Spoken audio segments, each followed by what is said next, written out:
Maligayang pagbabalik sa aking channel, kaibigan, para mas lalo ka pang kiligin at updated sa mga bagong movies, K-drama series. Pwede bang makahingi ng konting pabor? Paki-like and subscribe naman ng aking channel. Muli, salamat kaibigan!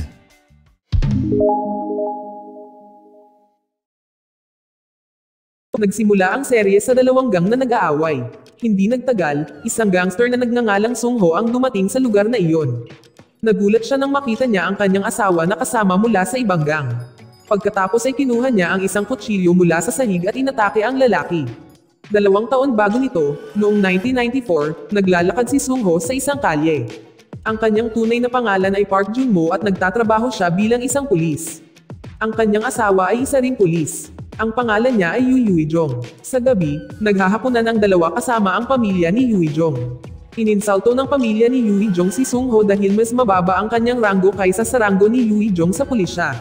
Si Yuijong ay isang elite officer sa Security Division ng Seoul Metropolitan Police Agency, samantala si Sung Ho ay isang senior patrol officer lamang mula sa isang countryside police station. Ininsulto din ng ama ni Yuijong ang ama ni Sung Ho dahil sa pagiging adik sa droga.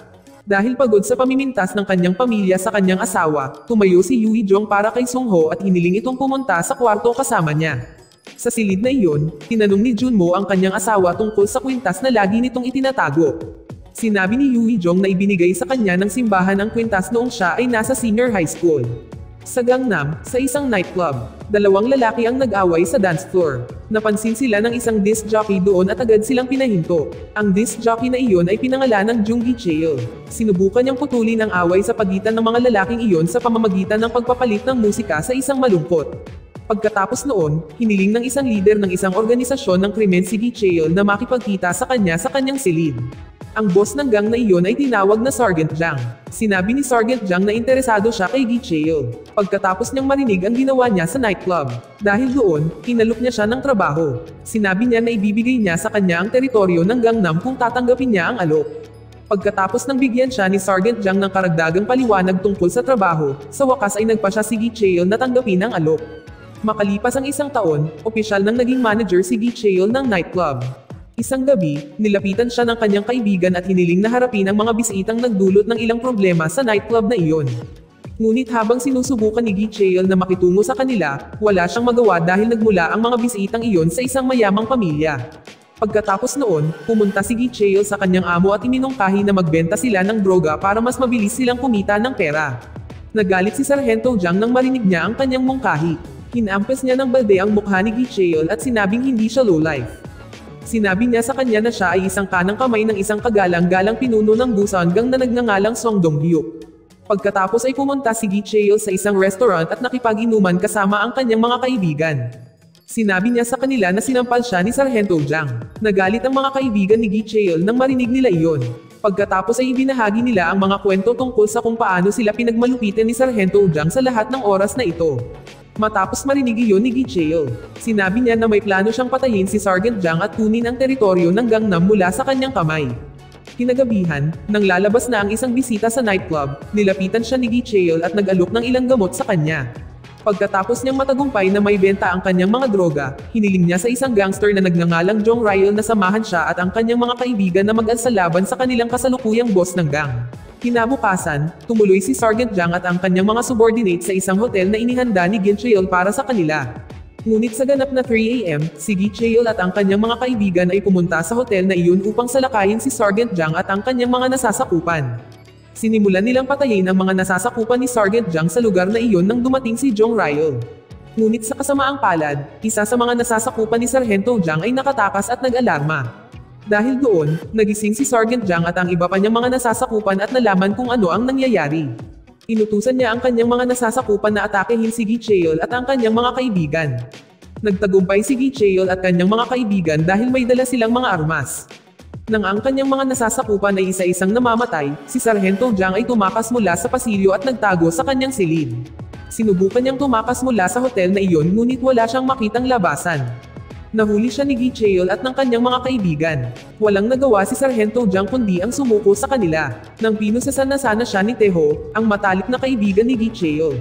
Nakita niya ang kanyang relo at sinubukan niyang nakawin ito. Ngunit inatake siya ni Sargento Jang at sinaksak siya sa tiyan. Namatay agad si Taeho dahil doon. Galit na galit si Gi Cheol nang malaman niyang namatay ang kanyang matalik na kaibigan. Kaya, naghiganti siya kay Sergeant Jang sa pamamagitan ng pagsaksak sa tiyan nito ng ilang beses. Namatay si Sargento Jang dahil doon. Pagkatapos ng pag-atake sa hotel na iyon, pumunta si Gi Cheol sa Busan upang makita si Song Dong-hyuk, ang dating amo ni Sergeant Jang. Hiniling ni Gi Cheol kay Dong-hyuk na bigyan siya ng 2 teritoryo dahil pinatay niya si Sergeant Jang, ngunit hindi siya pinansin ni Dong-hyuk. Ngunit pagkatapos nangako sa kanya ni Gi Cheol na bibigyan niya siya ng 50 milyong won bawat buwan. Sa wakas ay pumayag si Dong-hyuk na tanggapin ang kanyang alok. Pagkatapos noon, binisita ni Gi Cheol ang isang matandang babae na nagngangalang Professor Yoon. Tinanong siya ni Professor Yoon kung siya ay mula sa tanggapan ng mga taga-usig. Ngunit sinabi ni Gi Cheol na siya ang nagpadala ng China Travel Guide. Isang gabi, isang babae ang nagpakamatay sa isang nightclub. Nang iniimbestigahan ng pulisya ang kasong iyon, nalaman nila na ang babaeng iyon ay isang adik sa droga. Naghinala sila na isang Korean gang na tinatawag na Gangnam Union ang nagbenta at namamahagi ng droga sa babaeng iyon. Ngunit para mahanap ang ebidensya na ang Gangnam Union ang gumawa nito, kailangan nilang hulihin sila habang nagsasagawa sila ng transaksyon sa negosyo para sa kanilang drug trade. Dahil dito, nagpa siya ang punong taga-usig, si Captain Cho, na magpadala ng isang pulis na nagngangalang Junmo sa isang undercover mission. Nagpa siya siyang ipadala si Junmo matapos siyang irekomenda ng punong detective na nagngangalang Duhang. Dahil sa kanyang kahangahangang kasanayan sa martial arts. Pagkatapos ay pumunta si Duhang kay Junmo at sinabihan siya na pumasok sa Gangnam Union, isang Korean criminal organization. Sinabi niya na maaaring masangkot ang Korea at China sa kalakalang ito ng ilegal na droga. Kaya, kung nagawang mahanap ni Junmo ang ebidensya na sangkot dito ang Gangnam Union, maaaring hulihin din ng pulisya ang Japanese gang. Tinanggihan kaagad ni Junmo ang alok na iyon dahil ayaw niyang maging kriminal, kahit ginawa niya ito para hulihin ang ibang mga kriminal. Ito rin ang unang pagkakataon para sa kanya na ipadala sa isang undercover na misyon. Bago umalis, hiniling sa kanya ni Duhang na isipin ang tungkol sa kanyang ama. Sinabi rin niya na ang mga ilegal na droga ay ibebenta at ipapamahagi sa buong bansa. Kung hindi nila mahuli ang mga kriminal na organisasyon sa lalong madaling panahon. Pagbalik ni Junmo sa kanyang opisina, pumunta si Kapitan Cho sa kanyang silid para kausapin siya. Sinubukan siyang hikayatin ni Captain Cho na kunin ang alok na trabaho na magtrabaho ng palihim at pumasok sa Gangnam Union. Ipinangako niya sa kanya na makakakuha siya ng promosyon at maraming bonus kung magagawa niyang maayos ang misyon na ito. Pagkaraan ng ilang sandali, pumayag si Junmo na tanggapin ang trabaho. Hindi niya gusto na patuloy siyang minamaliit ng pamilya ng kanyang asawa dahil sa kanyang mababang ranggo. Kinabukasan, dinala ni Duhang si Junmo para kausapin si Captain Cho.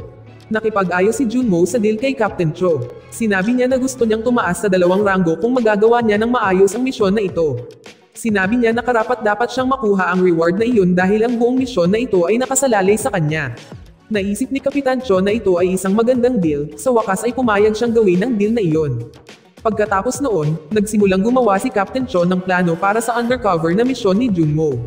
Para sa undercover mission na ito, si Junmo ay magpapanggap bilang pinsan ni Taeho, ang matalik na kaibigan ni Gi Cheol, na namatay.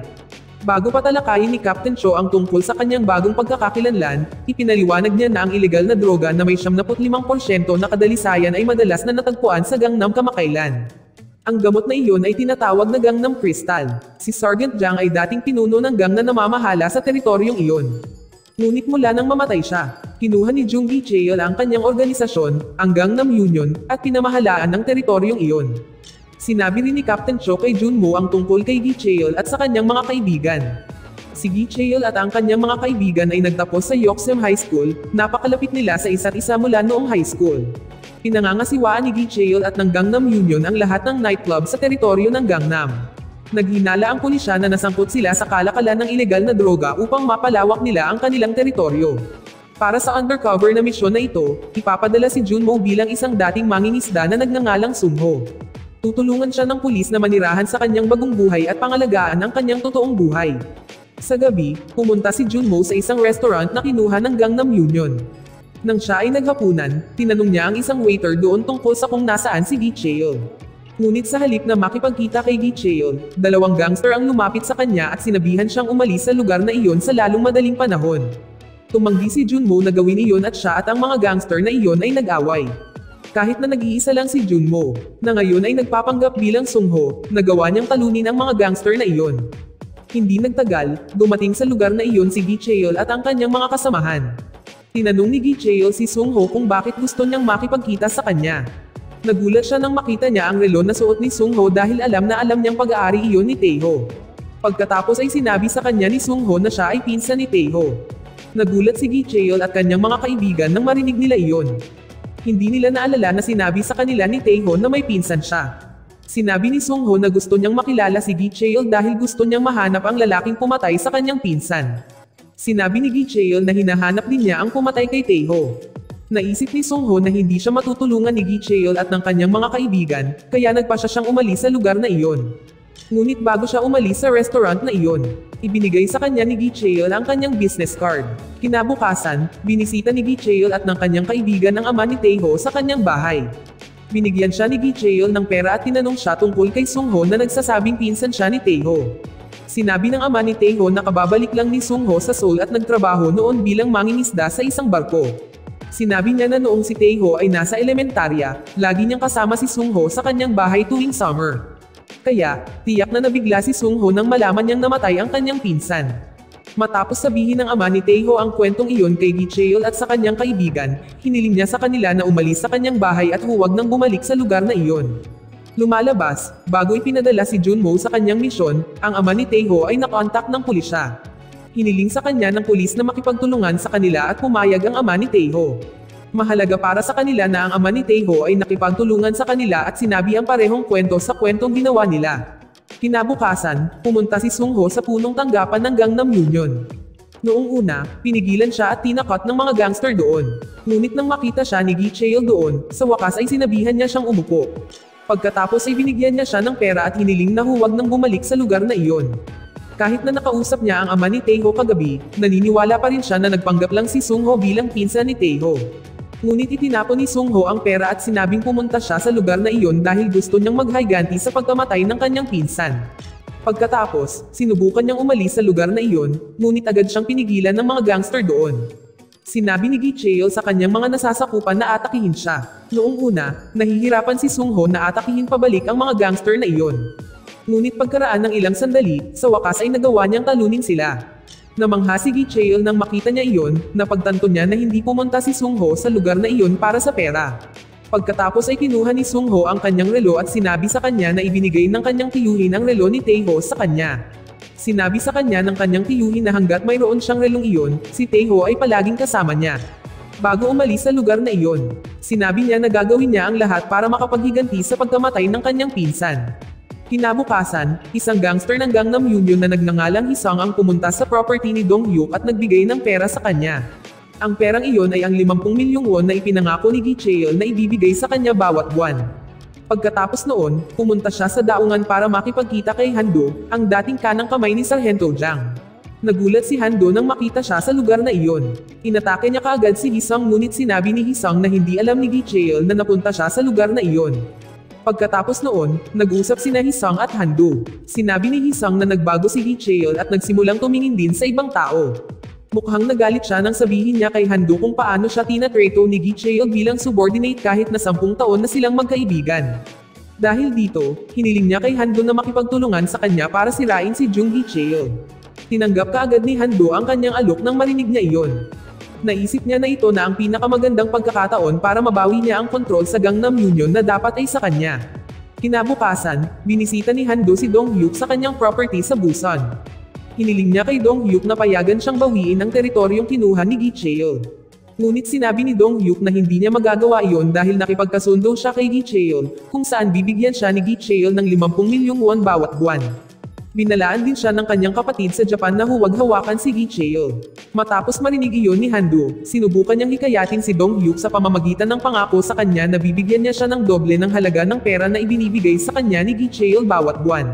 Pagkatapos noon, dinala ni Hisang at ng kanyang mga kaibigan si Hando sa isang lugar kung saan sila mag-arouse ng party noong gabing iyon. Bago umalis sa kotse, sinabi ni Hisang na ilalagay niya ang mga baril malapit sa stage para magamit nila ito mamaya. Sa ibang lugar, nakatanggap si Sung Ho ng tawag mula kay Gi Cheol. Hiniling sa kanya ni Gi Cheol na makipagkita sa kanya sa isang lugar. Lumabas, hiniling ni Gi Cheol si Sung Ho na pumunta sa isang lugar na binisita ni Hando at Hisang noong hapon. Pagdating ni Sung Ho doon, sinabi sa kanya ni Gi Cheol na sa lugar na iyon sila mag-arouse ng party. hiniling din niya sa kanya na sumali sa Gangnam Union. Biglang dumating si Han-do at ang kanyang mga subordinate sa lugar na iyon. Ngunit pagkaraan ng ilang sandali, wala silang nakitang baril na sinasabi ni Hee-sung sa lugar na iyon. Si Han-do at ang kanyang mga subordinate ay nakulong ni Hee-sung. Sa silid na iyon, nag-away ang mga nasasakupan ni Han-do at si Sung-ho. Hindi nagtagal, dumating ang mga nasasakupan ni Gi Cheol sa silid na iyon at tinulungan si Sung-ho na salakayin si Han-do at ang kanyang mga nasasakupan. Pagkaraan ng ilang sandali, sa wakas ay nagawa nilang talunin si Han-do at kanyang mga nasasakupan. Nilapitan ni Gi Cheol si Han-do at hiniling sa kanya na huwag nang magpakita sa harap niya kahit kailan. Ngunit tumanggi si Han-do na gawin iyon. Pagkatapos ay inutusan ni Gi Cheol ang kanyang mga nasasakupan na pahirapan ang lalaking iyon. Pagkatapos noon, tinawagan ni Gi Cheol si Dong-hyuk at nagreklamo sa kanya dahil pinahintulutan niyang atakehin siya ni Han-do. Bago ibinaba ang tawag, sinabi niya sa kanya na ititigil na niya ang pagbibigay sa kanya ng pera. Nagalit si Dong-hyuk nang marinig iyon. Sinabi niya na papatayin niya si Gi Cheol gamit ang sarili niyang mga kamay. Pagkatapos, dinala ni Gi Cheol si Sung-ho sa harap ng gusaling iyon. Sinabi niya sa kanya na plano niyang magtayo ng cafe sa lugar na iyon at pangalanan ito sa pangalang Taeho dahil ito ang pangarap ni Taeho. Hiniling niya kay Sung-ho na tulungan siyang matupad ang pangarap ng kanyang pinsan. Sinabi rin niya na pinatay niya ang lalaking pumatay kay Taeho. Kinabukasan, sa punong tanggapan ng Gangnam Union, tinanggap ng Gangnam Union si Sung-ho sa kanilang gang. Ngunit pagkatapos ipakilala ni Sung-ho ang kanyang sarili sa gang, biglang sinampal ni Hee-sung ang kanyang mukha. Lumalabas, ito ang tradisyon at simbolo ng Gangnam Union kung saan ang lahat ng miyembro ay itinuring na tapos na sa pakikitungo sa kanilang mga sama ng loob. Hiniling din ni Hee-sung sa kanyang barkada na tretuhin ng mabuti si Sung-ho. Matapos maging opisyal na miyembro ng Gangnam Union si Sung-ho, inatas ang magpatrolya sa dalawang teritoryo ng Gangnam Union. Sa ilalim ng pamumuno ni Gi Cheol, lahat ng miyembro ng Gangnam Union ay naatasang mamahala ng mga tindahan at iba pang negosyo. Ang mga kita na kanilang kinita mula sa pamamahala sa mga negosyong iyon ay gagamitin ng Gangnam Union para patakbuhin ang kanilang organisasyon. Sa ibang lugar, nag-alala si Yoo Hee-jong sa kanyang asawa dahil matagal na itong hindi nakabalita mula sa kanya. Nagulat siya nang ipaalam sa kanya ng opisina ni Junmo na ang kanyang asawa ay nagpapahinga sa trabaho dahil siya ay may sakit.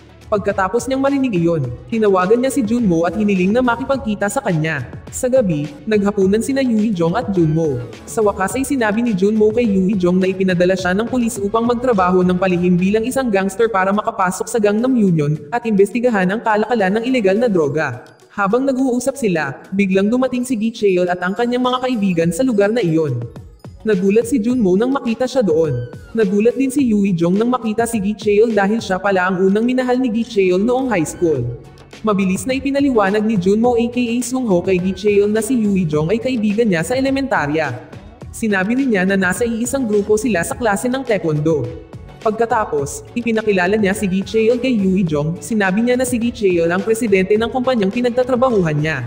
Pagkatapos noon, hiniling ni Gi Cheol si Sung-ho na pumunta sa isang lugar kasama niya. Pagdating nila sa lugar na iyon, binugbog kaagad ng mga kaibigan ni Gi Cheol si Sung-ho.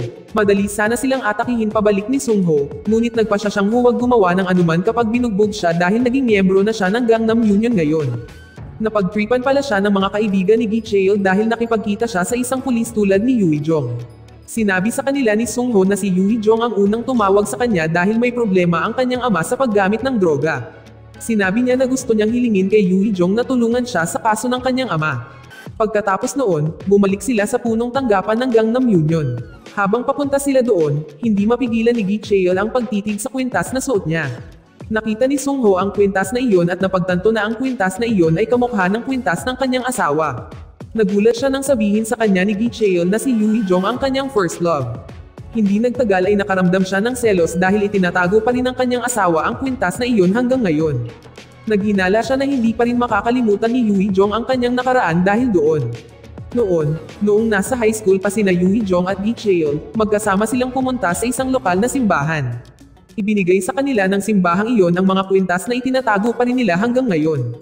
Isang araw, biglang dumating ang pulis sa bahay ni Gi Cheol at dinala si Gi Cheol at ang kanyang pamilya. Simula noong araw na iyon, hindi na nakita ni Yoo Hee-jong si Gi Cheol. Sa kasalukuyang araw, nagseselos pa rin si Sung-ho pagkatapos sabihin ni Gi Cheol na si Yoo Hee-jong ang kanyang unang minahal. Pagkatapos ay tinawagan niya ang kanyang asawa at tinanong ito tungkol sa relasyon nila ni Gi Cheol. Sinabi sa kanya ni Yoo Hee-jong na close sila ni Gi Cheol noong high school sila. Pagkatapos ibaba ang tawag, patuloy na nagreklamo si Yui Jong kay Dong Hyuk dahil sa pagpapadala ng kanyang asawa sa isang mapanganib na misyon. Sinabi ni Dong Hyuk na kailangan niyang gawin ito dahil si Junmo lang ang taong kilala niya na sa tingin niya ay makakagawa ng misyon na ito ng maayos. Sinabi sa kanya ni Yui Jong na magkakilala sila ni Gi Cheol at maaari nitong ilagay sa panganib si Sunho. Matapos marinig iyon ni Kapitan Cho, hiniling niya sa kanya na tulungan sila sa pagsisiyasat na ito kung gusto niyang bumalik ang kanyang asawa sa totoong buhay nito sa lalong madaling panahon. Sa ibang lugar, isang pribadong investigador na nagngangalang Jin Pyong ang pumunta kay Gi Cheol. Binigyan siya ni Jin Pyong ng impormasyon tungkol kina Junmo at Yui Jong. Pagkatapos noon, nakita ni Gi Cheol si Sungho at tinanong siya kung kilala niya ang isang lalaking nagngangalang Park Junmo. Kinabahan si Sungho nang marinig niya iyon, handa siyang salakayin si Gi Cheol kung nalaman ni Gi Cheol ang tungkol sa kanyang tunay na pagkatao. Ngunit sa kabutihang palad, inayos ng pulisya ang problemang iyon sa pamamagitan ng pagpapalit ng kanyang pagkakakilanlan sa pagkakakilanlan ng ibang tao. Kaya, wala pa ring ideya si Gi Cheol na si Junmo ay talaga si Sungho sa ngayon. Pagkatapos, nagpulong sina Junmo, Dong Hyuk, at Captain Cho. Sa pulong na iyon, napag-usapan nila ang isang planong salakayin si Gi Cheol at ang kanyang gang. Kinagabihan, ilang pulis ang nagbalat kayo bilang mga gangster at inatake ang punong tanggapan ng Gangnam Union. Natakot si Gi Cheol nang makita niyang ni-raid ang kanyang lugar ng mga peking gangster na iyon dahil wala ang kanyang mga nasasakupan. Pagkatapos ay ginamit ni Sungho ang sandaling iyon para magpanggap na inaatake ang mga peking gangster na iyon. Pagkatapos noon, dinala ni Gi Cheol si Sungho sa isang klinika para makatanggap siya ng paggamot para sa kanyang sugat. Pagkatapos panoorin ang kamanghamanghang husay ni Sungho sa pag-atake sa kanilang mga kaaway, hiniling ni Gi Cheol kay Sungho na maging kanyang personal bodyguard. Hindi sumang-ayon sa kanya ang kanyang kaibigan nang marinig niya iyon. Ngunit sinabi ni Gi Cheol na si Sungho lang ang nagligtas sa kanya noong wala ang kanyang mga kaibigan. Pagkatapos nito, ipinaalam ni Sungho kay Dong Hyuk na naging maganda ang kanilang plano. Kinabukasan, nagsimulang magtrabaho si Sungho bilang personal na bodyguard ni Gi Cheol. Hiniling ni Gi Cheol kay Sungho na pumunta sa isang lugar kasama niya. Lumabas, pumunta sila sa isang ospital kung saan na ospital ang ina ni Yui Jong. Hiniling ni Gi Cheol kay Sungho na puntahan ang nanay ni Yui Jong kasama niya, ngunit sinabi ni Sungho na hihintayin niya siya sa labas. Natakot si Sungho kung mabubunyag ang kanyang tunay na pagkatao kung magkita siya ng ina ni Yui Jong. Pagkatapos ay binisita ni Gi Cheol ang ina ni Yui Jong ng mag-isa. Alam ng ina ni Yui Jong na si Gi Cheol ay nagtatrabaho bilang isang gangster, kaya hiniling niya sa kanya na umalis sa kanyang trabaho. Ngunit sinabi ni Gi Cheol na isa lang siyang kasama. Sa kanilang pag-uusap, biglang nakatanggap ng tawag si Gi Cheol mula sa isang matandang lalaki na nagngangalang Kenmoto. Si Kenmoto ay isang leader ng isang Yakuza gang na naninirahan sa Japan. Si Kenmoto at Gi Cheol ay malapit sa isa't isa. Itinuring pa nga siya ni Gi Cheol bilang kanyang ama. Sa telepono, ipinaalam ni Kenmoto kay Gi Cheol ang plano ni Dong Hyuk na patayin siya. Matapos marinig iyon ni Gi Cheol, hiniling niya sa kanya na isagawa ang kanyang plano. Hindi nagtagal, inutusan ni Kenmoto ang kanyang mga nasasakupan na patayin si Dong Hyuk dahil sa pagtatangkang patayin si Gi Cheol na walang ginawa sa kanya kundi ang pagbibigay sa kanya ng pera bawat buwan. Kahit na matagal nang magkasosyo sina Kenmoto at Dong Hyuk, hindi nag-atubili si Kenmoto na patayin si Dong Hyuk pagdating sa pera at negosyo. Samantala, papunta sa isang lugar si Gi Cheol at ang kanyang mga kaibigan. Pagkaalis nila, tinanong ni Sungho ang isang gangster na nagngangalang Kyung-jin tungkol sa kung saan sila patungo. Sinabi sa kanya ni Kyung-jin na si Gi Cheol at ang kanyang mga kaibigan ay palaging nangingisda isang beses sa isang buwan. Matapos umalis ang lahat ng gangster sa punong tanggapan ng Gangnam Union, nagsimulang maghanap si Sungho ng anumang ebidensya sa lugar na iyon. Habang hinahanap niya ang lugar na iyon, nalaman niyang ginamit ni Gi Cheol ang kaarawan ni Yui Jong bilang password ng lock ng pinto. Pagkatapos noon, nakipagkita siya kina Duhang at Captain Cho at iniulat sa kanila ang lahat ng nahanap niya sa punong tanggapan ng Gangnam Union. Sinabi rin niya sa kanila na palaging nangangisda si Gi Cheol at ang kanyang mga kaibigan isang beses sa isang buwan. Ngunit kakaiba siya na hindi pa siya nakakita ng anumang kagamitan sa pangingisda sa lugar na iyon. Sa ibang lugar, naghahatid ang isang courier ng package na naglalaman ng Gangnam Crystal. Ngunit biglang may dumating na mga lalaki sa lugar na iyon at lumapit sa kanya. Ang mga lalaking iyon ay ang karibal na nagbebenta ng droga. Nagbanta ang pinuno ng gang na iyon, si Manager Cho, na papatayin nila ang courier na iyon kung hindi niya sasabihin sa kanila kung saan nanggaling ang package na iyon. Sa wakas ay sinabi sa kanila ng courier na iyon na natanggap niya ang package na iyon mula kay Jung Gi Cheol. Matapos marinig iyon ng mga lalaking iyon, pumunta sila sa isang lugar para makipagkita sa isang miyembro ng Gangnam Union na nagngangalang Jungbei. Ipinakilala ni Jungbei ang kanyang sarili bilang si Jung Gi-cheol sa mga lalaking iyon. Dahil doon, isinama siya ng mga lalaking iyon. Habang papunta sila sa isang lugar, biglang sumalakay ang isang kotse at pinahinto sila. Nang tingnan nila ang kotseng iyon, nakita nila ang isang magandang babae na nagmamaneho ng kotseng iyon. Biglang pumunta si Gi-cheol at ang kanyang mga kaibigan sa lugar na iyon at inatake ang mga lalaking iyon. Pinadala pala nila si Jungbei at ang babaeng iyon para bitagin sila. Pagkatapos noon, dinala ni Gi-cheol at ng kanyang mga kaibigan si Manager Cho sa isang lugar. Pinahirapan nila ang lalaking iyon doon dahil sa pakikialam sa Gangnam Union. Pagkatapos ay bumaling si Gi-cheol kay Sung-ho at hiniling sa kanya na patayin si Manager Cho. Noong una, hindi napigilan ni Sung-ho ang kanyang sarili na hilahin ang gatilyo. Ngunit matapos siyang pilitin ni Gi-cheol na gawin ito, sa wakas ay binaril ni Sung-ho ang lalaking iyon.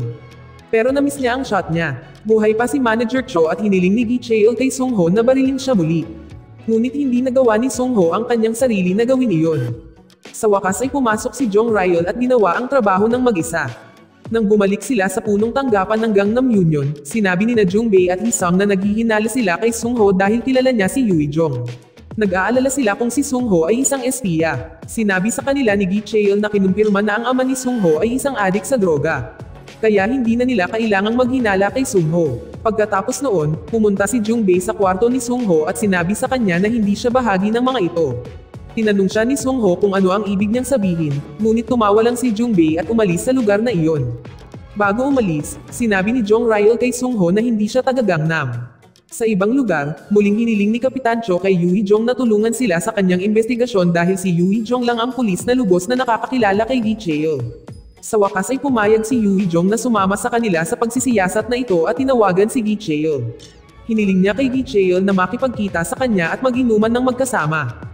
Kinabukasan, papunta si Gi-cheol sa ilang lugar. Si Sung-ho ang nagmaneho ng kotse at sinamahan siya. Pagdating nila doon, nagulat si Sung-ho nang malaman niyang pumunta si Gi-cheol sa lugar na iyon para makipagkita sa kanyang asawa. Hindi nagtagal, pumunta si Do-hang kay Sung-ho at sinabi sa kanya na sinamahan sila ni Yui Jong sa kanilang investigasyon. Sinabi niya na ayaw ni Yui Jong na malagay sa anumang panganib si Sung-ho, kaya nagpasya siyang tulungan sila sa pagsisiyasat na ito at kausapin si Gi-cheol. Nagalit si Sung-ho nang marinig niya iyon, ngunit wala siyang magawa tungkol dito. Sa kanilang pag-uusap, binigyan ni Yui Jong si Gi-cheol ng larawan nila noong high school pa sila. Sinubukan din niyang manligaw sa kanya sa pamamagitan ng pagpuri sa kanya sa kanyang hitsura. Bago umalis sa lugar na iyon, hiniling ni Yui Jong kay Gi-cheol na alagaan si Sung-ho. Sinabi niya na madalas na may sakit si Sung-ho noong bata pa siya. Pagkatapos, sumakay sina Yui Jong, Gi-cheol, at Sung-ho sa isang kotse. Habang papunta sila sa isang lugar, tinanong ni Gi-cheol si Yui Jong kung binisita na ba ng kanyang asawa ang kanyang ina sa ospital. Tinanong niya iyon dahil noong binisita niya ang nanay ni Yui Jong. Napagkamalan siya ng nurse doon bilang asawa ni Yui Jong. Nakaramdam ng hinanakit si Sung-ho nang marinig niya iyon dahil hindi pa niya nabisita ang kanyang biyenan. Nakakagulat, sinabi ni Yui Jong kay Gi-cheol na hiwalay na siya. Sinabi niya iyon para mas makita niya si Gi-cheol ng madalas bilang bahagi ng diskarte ng kanyang team. Nang dumating sina Gi-cheol at Sung-ho sa headquarters ng Gangnam Union, hiniling ni Gi-cheol kay Sung-ho na huwag sabihin sa sinuman na nakilala niya si Yui Jong. Sinabi rin niya sa kanya na mas madalas niya itong makikita simula noong araw na iyon. Si Sung-ho ay nakaramdam ng inggit at pagkawasak ng puso nang marinig iyon, ngunit wala siyang magawa tungkol dito. Kinaumagahan, pumunta si Gi-cheol sa kwarto ni Sung-ho at hiniling sa kanya na maghanda. Lumalabas na, namatay na ang ina ni Yui Jong at kailangang dumalo si Gi-cheol sa kanyang libing noong umagang iyon. Habang ipinagdarasal ni Gi-cheol ang ina ni Yui Jong, nakita ni Yui Jong ang kanyang asawa doon. Pagkatapos magdasal ni Gi-cheol, ipinakilala siya ni Yui Jong sa kanyang ama. Sinabi niya na kaibigan niya ito noong high school. Pagkatapos noon, tinanong ni Yui Jong si Gi-cheol kung paano niya nalaman na namatay na ang kanyang ina. Sinagot ni Gi-cheol na isang kakilala na nagtatrabaho bilang isang pulis ang nagsabi sa kanya tungkol dito. Biglang pumunta sa lugar na iyon ang pamangkin ni Sung-ho at tinawag si Sung-ho na tiyuhin. Nataranta sina Sung-ho at Yui Jong dahil doon.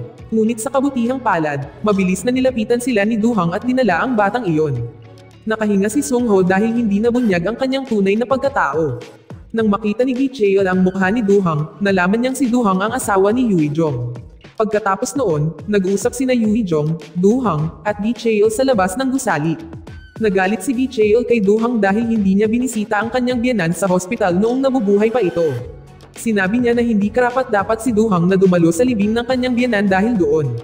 Nang magsimulang magtalo sina Gi Cheol at Duhang, mabilis na namagitan si Yui Jong at pinigilan sila. Bago umalis, sinabi ni Sung Ho kay Gi Cheol na kailangan niyang pumunta muna sa banyo.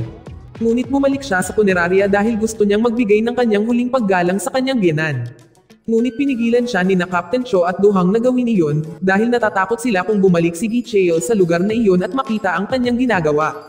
Sa wakas ay nagpa siya si Sung Ho na magbigay ng kanyang huling paggalang sa ina ni Yui Jong sa hallway. Bigla niyang naalala ang panahong magkasama sila ng kanyang biyenan. Nang bumalik sina Gi Cheol at Sung Ho sa headquarters ng Gangnam Union, tinanong ni Gi Cheol si Sung Ho tungkol sa kanyang ina. Sinabi ni Sung Ho na narinig niya na masaya ang buhay ng kanyang ina ngayon. Inamin niya na hindi niya kinasusuklaman ang kanyang ina kahit iniwan siya ng kanyang ina at hindi na siya hinanap. Matapos marinig iyon ni Gi Cheol, sa wakas ay nagsimula na siyang magkwento sa kanya tungkol sa sarili niyang kwento. Sinabi niya na pinatay ng kanyang ina ang kanyang ama dahil ang kanyang ama ay isang marahas at mapang-abusong tao. Hindi siya nagalit sa kanyang ina sa ginawa niyang iyon dahil inisip niyang karapat-dapat iyon sa kanyang ama. Inamin ni Sung Ho na noong una, sumali siya sa Gangnam Union dahil gusto niyang maghiganti sa pagkamatay ng kanyang pinsan na si Taeho. Pero sa ngayon, sinabi niya na gusto lang niyang maging mayaman gaya ni Gi Cheol. Sinabi ni Gi Cheol na tutulungan niya siyang matupad ang kanyang pangarap kung tutulungan niya siyang mapalapit kay Yui Jong. Talagang galit si Sung Ho nang marinig niya iyon, ngunit wala siyang nagawa kundi ang sumang-ayon sa kanya. Pagkatapos ay hiniling niya sa kanya na sabay na mangisda dahil matagal na niyang hindi nakikita ang dagat. Pagkatapos noon, tinawagan ni Sung Ho ang kanyang asawa at humingi ng paumanhin sa kanya. Nagsisi siya na hindi na siya gumugol ng mas maraming oras sa kanyang biyenan at wala siya para sa kanya noong panahong kailangan siya nito.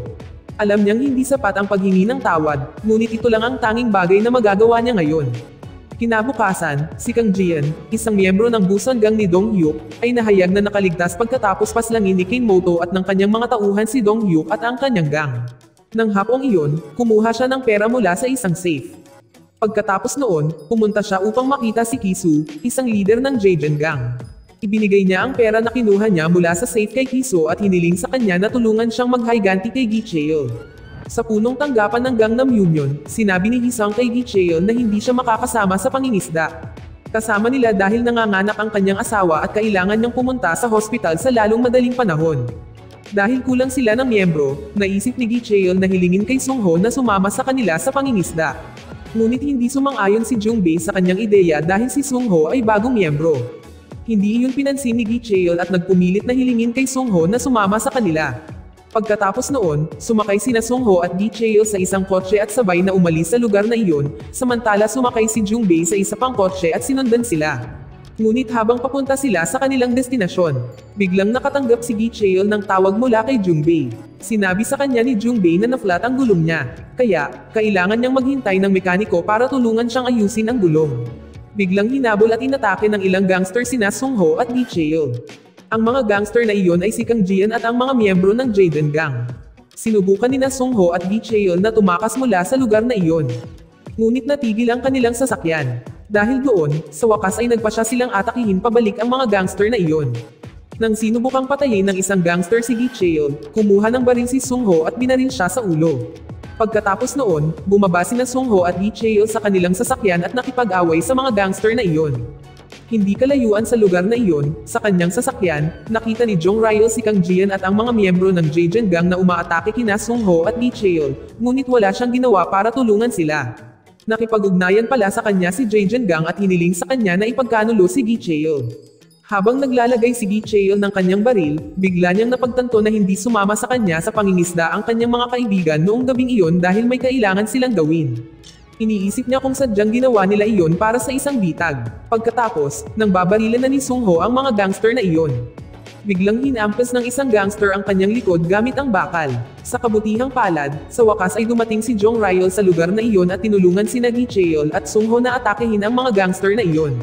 Matapos nilang matalo ang mga ito, isinugod nila sa hospital upang makatanggap ng medikal na paggamot si Sung Ho sa lalong madaling panahon. Kahit na nasa kritikal na kondisyon si Sung Ho, sa wakas ay nakaligtas siya. Kinabukasan, nakatanggap si Gi Cheol ng tawag mula sa kanyang business partner sa China. Nagreklamo sa kanya ang kanyang business partner dahil hindi nila natanggap ang kanilang order.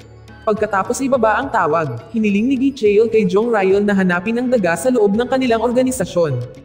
Sinabi niya na si Jong Ryle lang ang tanging tao na mapagkakatiwalaan niya ngayon. Pagkatapos noon, pumunta si Jong Ryle sa isang car repair shop para tingnan kung na-flat ang gulong ni Jung Bae kagabi. Pagkatapos niyang suriin ito, nalaman niyang hindi nagsisinungaling si Jung Bae tungkol sa kanyang flat na gulong. Pagkatapos, nagpunta siya sa hospital upang tingnan kung ang asawa ni Hee-sung ay nanganak at ito ay naging totoo. Sa hospital, sa wakas ay nagising si Sung-ho. Natuwa si Gi Cheol at gumaan ang loob nang makita niya iyon. Pagkatapos ng insidenteng nangyari sa kanila noong gabing iyon, sinabi ni Gi Cheol na nagtiwala na siya ngayon kay Sung-ho. Sa ibang lugar, nagalit si Yoo Hee-jong nang malaman niya ang nangyari sa kanyang asawa. Galit siya kay Captain Cho dahil sa paglalagay niya kay Sung-ho sa panganib, ngunit wala siyang nagawa kundi ang patuloy na tulungan sila sa investigasyon para makabalik si Sung-ho sa kanyang totoong buhay sa lalong madaling panahon. Sa Japan, nagalit si Kanemoto dahil hindi na ipadala ni Gi Cheol ang kanyang order. Nagpunta si Jong Ryle sa hospital at sinabi kay Gi Cheol na hindi pa niya nahahanap ang taong nagtaksil sa kanila. Pagkatapos ay hiniling ni Gi Cheol sa kanya na tipunin ang lahat ng miyembro ng Gangnam Union para hanapin ang daga. Kahit na hindi pa ganap na nakaka-recover si Sung-ho, kailangan din niyang makipagkita sa iba pang miyembro ng Gangnam Union. Dinala siya sa punong tanggapan ng Gangnam Union sa pamamagitan ng paggamit ng ambulansya. Bago umalis sa hospital, tinawagan ni Gi Cheol si Kanemoto at sinabi sa kanya ang tungkol sa insidente na nangyari sa kanya. Ipinangako niya sa kanya na aasikasuhin niya ang problemang ito. Napagtanto ni Kanemoto na may ilang tao na nanonood sa kanya. Kaya, inutusan niya ang kanyang mga nasasakupan na hulihin ang mga taong iyon. Habang papunta sila sa punong tanggapan ng Gangnam Union, huminto ang driver sa isang lugar dahil kailangan niyang pumunta sa banyo. Nagpunta rin sa banyo ang kanyang kaibigan kaya nag-iisa lang si Sung-ho sa ambulansya. Di nagtagal, pumasok si Do-hang sa ambulansya para kausapin si Sung-ho. Ikinwento sa kanya ni Sung-ho ang tungkol sa insidenteng nangyari sa kanya at kay Gi Cheol noong isang gabi. Sinabi rin niya sa kanya ang tungkol sa plano ni Gi Cheol na hanapin ang daga sa loob ng kanyang organisasyon. Dahil doon, hiniling niya kay Do-hang na iligtas ang taong nagtaksil kay Gi Cheol. Sinabi niya na maaaring patayin ni Gi Cheol ang taong iyon kapag nalaman niya ito. Kinagabihan, nakatanggap si Gi Cheol ng tawag mula sa kanyang business partner sa China. Hiniling nila sa kanya na kunin sila sa loob ng 2 araw. Pagkatapos ibaba ang tawag, tinipon niya ang lahat ng miyembro ng Gangnam Union sa punong tanggapan. Sa meeting na iyon, hiniling niya sa kanila na igalang si Sung-ho at tretuhin siyang mabuti dahil iniligtas siya ni Sung-ho sa insidente noong gabing iyon. Pagkatapos, napagtanto niya na may miyembro ng Gangnam Union na hindi dumalo sa pulong na iyon. Ipinapalagay niya na siya ang taong nagtaksil sa kanya. Pagkatapos ay tinawagan niya si Jong Ryle at inutusan siyang hulihin si Kyung-jin. Si Kyung-jin pala ay abala sa pag-iimpake ng kanyang mga gamit at sinusubukang tumakas. Ngunit nagawang pigilan siya ni Jong Ryle at dinala sa punong tanggapan. Pagdating nila doon, binugbog kaagad ng mga miyembro ng Gangnam Union si Kyung-jin. Pagkatapos, inilabas ni Gi Cheol ang kanyang kutsilyo at hiniling kay Jong Ryle na patayin siya sa lalong madaling panahon. Ngunit biglang humawak si Sung-ho sa bat at inatake si Kyung-jin gamit ito. Ayaw niyang mapatay si Kyung-jin, kaya, nagkunwari siyang galit sa kanya. Pagkatapos noon, hiniling ni Gi Cheol kina Sung-ho at Jong Ryle na samahan siya sa isang maliit na pulong. Sa pulong na iyon, napag-usapan nila ang tungkol sa kanilang mga kasosyo sa negosyo sa China na darating sa loob ng 2 araw. Sa kanyang opisina, nalaman ni Kapitan Cho na si Profesor Yoon ay sangkot pa rin sa ilegal na kalakalan ng droga. Dahil dito, nakipag-ugnayan siya sa Chinese police at hiniling sa kanya na makipagtulungan sa kanya para mahuli si Profesor Yoon at ang kanyang network.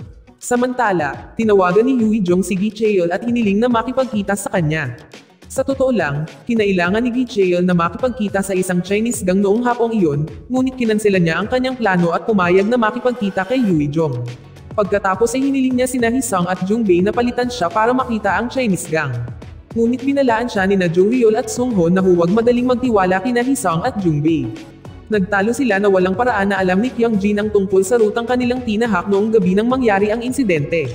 Kaya, nangangahulugan ito na may isa pang daga sa loob ng kanilang organisasyon at maaaring isa sa kanila ang daga. Matapos marinig iyon ni Gi Cheol, sa wakas ay nagpasya siyang papuntahin si Sung-ho para makipagkita sa Chinese gang. Samantala inutusan niya si Jong Ryle na tingnan kung pinagtaksilan siya ni Jung Bae at Hee-sung o hindi. Pagkatapos ay pumunta si Jung Ryol sa hospital at nagbalat kayo bilang isang pulis. Pumunta siya sa kwarto ni Kang Jian at tinanong siya kung paano niya nalaman ang rutang dinaanan ni Gi Cheol noong gabing iyon. Tinanong niya kung alam niya ito dahil sinundan niya si Gi Cheol at hindi dahil may nagbigay sa kanya ng impormasyon tungkol dito. Tumango si Kang Jian nang marinig niya ang tanong na iyon. Pagkaraang makita iyon ni Jong Ryol, pinatay niya ito sa pamamagitan ng paghampas sa kanya ng unan. Pagkatapos, tinawagan niya si Gi Cheol at ipinaalam na hindi sina Jung Bae at Hee Sung ang nagtaksil sa kanya. Gamaan ang pakiramdam ni Gi Cheol nang marinig niya iyon. Hindi niya maisip kung pinagtaksilan siya ni Jung Bae at Hee Sung dahil itinuring niya silang mga kapatid niya. Umuwi si Sung Ho para makita ng palihim ang kanyang asawa. Humingi siya ng tawad sa kanya at sinabi sa kanya na nagsimulang magtiwala sa kanya si Gi Cheol. Sinabi ni Yoo Jong na ayaw niyang pag-usapan ng tungkol sa kanyang trabaho, sinabi niya na gusto lang niyang isipin ang tungkol sa kanilang pamilya. Kinabukasan, pumunta si Sung Ho sa airport para kunin ang Chinese gang. Nakita sa lugar na iyon ang pinuno ng Chinese gang, si He Ryan. Kasama niya ang kanyang subordinate, si Kang San. Samantala, binibisita ni Yoo Jong at Gi Cheol ang lokal na simbahan kung saan sila nagsasama-sama noong sila ay nasa high school. Sa kotse, tinanggal ni He Ryan ang sunglass at ang wig na suot niya. Lumabas, pumunta siya sa South Korea gamit ang peking pasaporte. Pagkatapos siyang dalhin ni Sung Ho sa hotel, pumasok siya sa loob ng kotse para kausapin si Do Hang. Nagalit siya nang sabihin sa kanya ni Do Hang na nakikipag-usap si Yoo Jong kay Gi Cheol. Ngunit sinabi ni Do Hang na si Yoo Jong ang nagpasimuno ng pulong na iyon.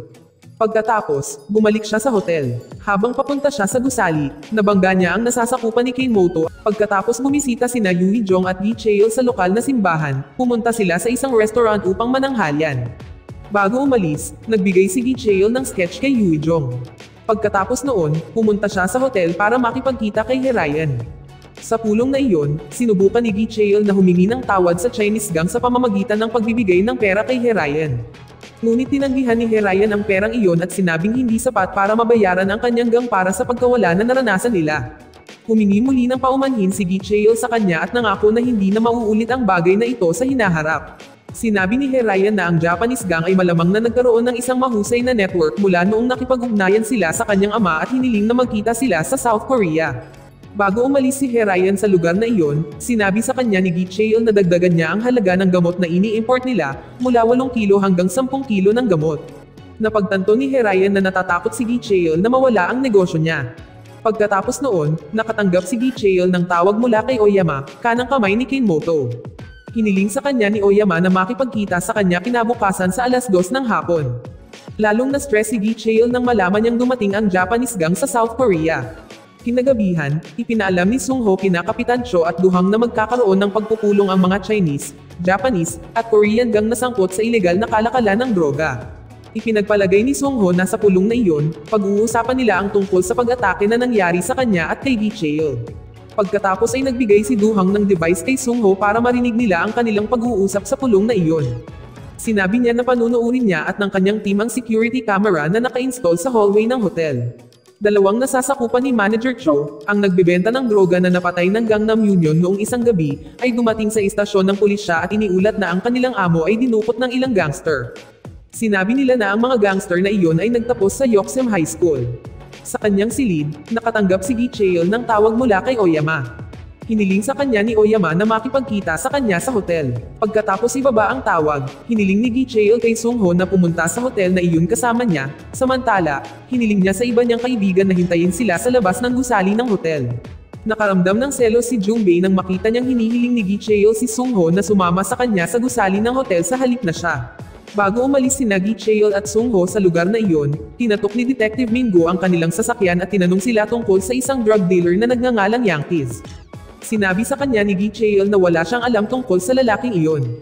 Ngunit naniniwala si Mingo na ang Gangnam Union ay sangkot sa ilegal na kalakalan ng droga at pagpatay kay Manager Cho. Habang papunta sina Gi Cheol at Sung Ho sa hotel, palihim silang sinundan ni Mingo. Sa hotel, nakatayo na si Do Hang at ang kanyang team at pinagmamasdan ng sitwasyon sa lugar na iyon. Nag-disguise pa nga ang kanyang miyembro ng team bilang empleyado sa hotel na iyon. Hindi nagtagal, dumating sina Gi Cheol at Sung Ho sa lugar na iyon. Sa kotse, binalaan ni Do Hang ang kanyang team na maging maingat at kumilos lamang kapag nakita na nila ang ebidensya. Ilang sandali pa, dumating din si Mingo sa hotel na iyon.